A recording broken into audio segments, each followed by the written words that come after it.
여러분은 혹시 나에게 운이 찾아와 주길 기도만 하고 계신가요? 옛날 기도를 열심히 한 청년이 있었습니다. 그는 신께 부자가 되게 해달라고 매일 기도했습니다. 하지만 끝내 그는 부자가 되지 못하고 하늘나라로 가게 되었습니다. 거기서 신을 만난 청년은 신께 물었습니다. 신께서는 어찌 제 기도를 들어주지 않으셨습니까? 그러자 신께서 이야기했습니다. 나는 너에게 큰 행운을 준비했었단다. 공부를 하면 시험에 붙을 것이고 장사를 하게 되면 장사가 잘 되도록 말이지. 하지만 넌 기도만 하고 아무것도 하지 않더구나. 여러분은 어떠신가요? 나에게 운이 찾아오길 기다리기만 하고 있지 않으신가요? 모든 사람의 인생에는 몇 번의 행운이 찾아옵니다. 다만 사람들은 그 행운을 알아차리지도 못하거나 알아차리더라도 준비가 되어 있지 않아서 놓쳐버리고 맙니다. 돌이켜 생각해보면 저에게도 몇 번의 기회가 찾아왔었습니다. 하지만 그걸 알아챈 건 나중이고 뼈저리게 후회했습니다. 그런데 어느 순간부터는 나에게 기회가 찾아왔구나 라는 걸 본능적으로 느끼고 있습니다. 그리고 그 기회와 운은 우연히 찾아오는 것이 아니라 내가 변해서 그런 것임을 알게 되었습니다. 이 영상을 시청하시는 분들에게 운이 우연이 아니라 필연적으로 찾아오는 방법을 알려드리고자 합니다. 영상 끝까지 시청하시면 오늘부터 여러분께 대운이 찾아올 것입니다. 그럼 먼저 운이 좋아지기 시작하는 징조를 알아보고 어떤 변화가 운을 가져오게 했는지 말씀드리겠습니다.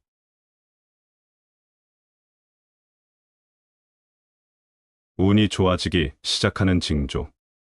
어느 하나의 일에 꽂혀서 어떤 일을 하더라도 그 일만 생각이 나는 것입니다. 한 가지 일에 미친 듯이 몰입해본 사람이 시야를 돌려서 똑같은 방법으로 다른 일에도 미친 듯이 몰입해서 밥을 먹을 때도 여행 중에도 데이트 중에도 그 일만 생각하다 보면 정말 놀라운 결과를 도출해 내기도 하기 때문입니다. 그래서 현실 세계에서도 내가 이걸 하는 시간 외에 나머지 시간이 아깝게 느껴지는 것이 부자가 되기 위한 어떤 조건이구나 이런 생각을 하게 되었습니다.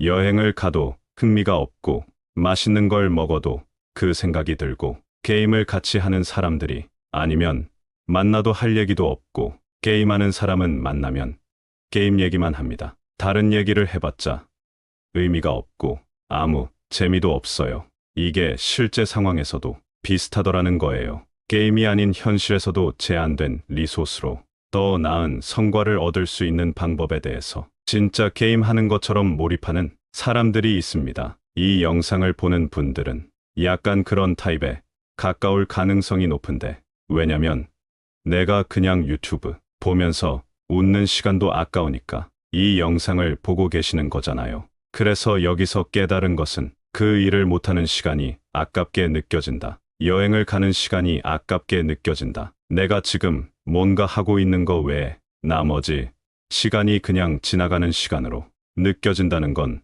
어떻게 보면은 이것이 가장 운이 좋아지기 시작하는 징조이자 부자가 될 징조입니다. 운이 좋아지기 시작하는 징조. 익숙한 일도 계속 사소한 실수를 하게 됩니다. 평소 같았으면 할 일을 놓칠래야 놓칠 수가 없습니다. 그만큼 매일매일 똑같은 일을 했었고 어제 했던 일을 오늘 하고 오늘 했던 일을 내일 할 것이기 때문에 할 일을 놓친다는 일이 생길 수가 없습니다. 왜냐하면 나는 매일 하던 거기 때문에 너무 쉬운 일이고 절대 까먹지도 않고 그런 반복적인 일이기 때문이에요. 처음 이 일에 익숙해지기 전에는 이 일을 하기 위해 제 능력의 100%를 사용했다면 지금은 제 능력의 10%만 사용할 만큼 난이도가 낮아졌습니다. 계속하다 보니까 그래서 전혀 이제는 어려움도 없고 실수도 없는 거죠. 계획을 세울 필요도 없습니다. 왜냐하면 하루의 아침부터 퇴근할 때까지 나한테 일어날 일을 내가 다 알고 있기 때문에 그래서 크게 계획이라는 것이 필요 없었습니다. 일이 주어지는 대로 닥치는 대로 해도 내 역량 안에서 큰 문제가 없었습니다. 그런데 부자가 되기로 다짐한 순간부터 제가 하는 일의 양을 늘리기 시작했습니다. 처음에 새로운 일을 시작할 때는 기존 일을 그만두는 선택은 어려웠습니다. 그래서 기존 일은 그대로 다 하면서 새로운 일을 해야 할 수밖에 없었습니다. 그러면 어떻게 될까요? 내가 원래 하던 업무에다가 새로운 일이 추가되는 거예요. 한두 개 추가됐을 때까지는 괜찮았습니다. 그런데 일이 하나 둘씩 성과를 내기 시작하면서 일의 양이 내 한계를 넘어서게 되고, 그때부터는 우선순위를 정하지 않으면 어떤 일도 제대로 할 수 없게 되고 실수를 자주 하게 됩니다. 이때부터는 계획과 메모가 필수가 되어야 합니다. 예를 들면 우리가 한 자릿수 덧셈이나 구구단 수준의 계산을 할 때는 머릿속으로 쉽게 계산이 됩니다. 이걸 종이에 적어서 계산한다고 하면 엄청 비효율적일 것입니다. 그러나 복잡한 계산은 더 이상 머릿속에서만 계산할 수는 없습니다. 여러분은 더 이상 적을 필요가 없는 단순한 계산만 하고 계신가요? 이렇게 규칙성이 있거나 구구단 같은 일은 내가 적을 필요 없는데, 복잡한 사칙연산 같은 일을 하면 종이에 적을 수밖에 없습니다. 우리가 어떤 걸 암기하고 있다라는 건 그 순간적인 기억을 붙잡고 살면서 암기할 수 있는 일만 선택을 한다는 것입니다. 뭐냐 하면 내가 할 일을 하루치일 분량을 다 외우고 있는 것을 놓치지 않으면서 행동하는 걸 선택한다는 것입니다. 이런 선택만 한다면 내 삶의 새로운 운이 찾아올 기회를 놓치게 됩니다. 대부분의 사람이 이렇게 하기 때문에 직원들이나 평범한 수준에 있는 사람들한테 주는 업무는 암기로 할 수 있는 일일 수밖에 없습니다. 근데 이거를 돌파해 내려면 업무량을 급격하게 끌어올려야 됩니다. 그러려면 이거를 적는 수밖에 없다는 거죠. 맞습니다. 정리해보면 어떤 숫자는 암산하는 게 더 효율적일 수 있지만 어떤 숫자부터는 암산하는 것이 거의 불가능합니다. 그래서 부자가 되기 전에 나타나는 징조는 자꾸 내가 실수를 하는 것입니다. 왜냐하면 내가 익숙하지 않은 일을 하기 때문에 그런 거예요. 내가 할 수 있는 양을 넘어섰기 때문에 그렇습니다. 그렇지 않습니까? 그 일을 하다 보면 메모가 필요해진다는 걸 내가 깨닫게 되고, 내가 스케줄링이라는 게 필요해진다는 걸 깨닫게 되고, 일의 우선순위가 존재한다라는 걸 알게 되는 거죠. 그렇게 해서 내가 우선순위를 어디다 두느냐, 성과가 더 좋은 그런 일로 다시 삶을 배열하고 이렇게 하기 시작하면서 제 삶의 성장 속도가 나오기 시작한 것 같습니다. 아인슈타인은 어제와 같은 오늘을 살면서 다른 결과를 기대한다면 정신병이라고 했습니다. 어제와 다른 오늘을 살아보고 또 실수해보세요. 운이 좋아지기 시작하는 징조. 포기하고 싶은 마음이 느껴질 때 당신의 운이 좋아지기 시작하는 징조입니다.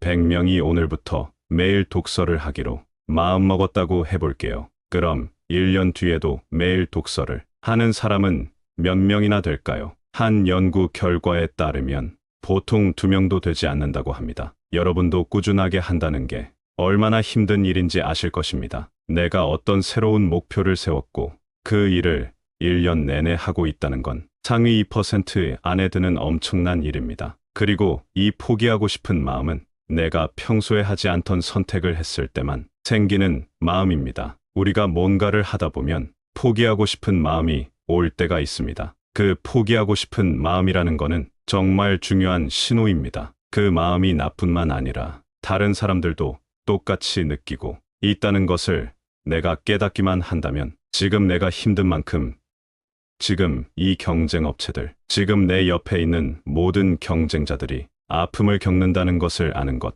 포기하고 싶을 정도로 힘든 순간이 왔을 때 내가 부자가 될 수 있는 기회라는 것을 알아차리기만 하면 됩니다. 그것을 넘어서면 내가 이길 것 같다, 여기서 몇 명 떨어져 나갔겠다라는 생각이 들 것입니다. 이처럼 내가 새로운 익숙하지 않은 일을 하다 보면 갑자기 그만두고 싶은 마음이 들 겁니다. 그럼 그때 이런 생각을 하시면 됩니다. 여기서 내가 한 90%는 이겼네. 근데 내가 일상적으로 살 때는 포기하고 싶은 마음이 들지 않을 것입니다. 포기하고 싶은 마음이 드는 순간이 있어요. 그것을 넘기고 나면 한 단계 업그레이드 되게 됩니다. 포기하고 싶은 마음이 든다. 이거는 부자가 되는 확실한 징조 중에 하나입니다. 포기하고 싶을 때 많습니다. 근데 생각을 전환하기만 하면 됩니다. 나만 그런 거 아니야. 경쟁업체들도 똑같이 다 겪고 있어. 포기하고 싶은 마음이 나한테 왔다는 건 다른 사람한테도 똑같이 왔다는 거니까 다른 사람이 포기할 수 있는 기회가 왔다는 것입니다. 세상은 협력도 필요하지만 분명히 경쟁적인 요소도 있거든요.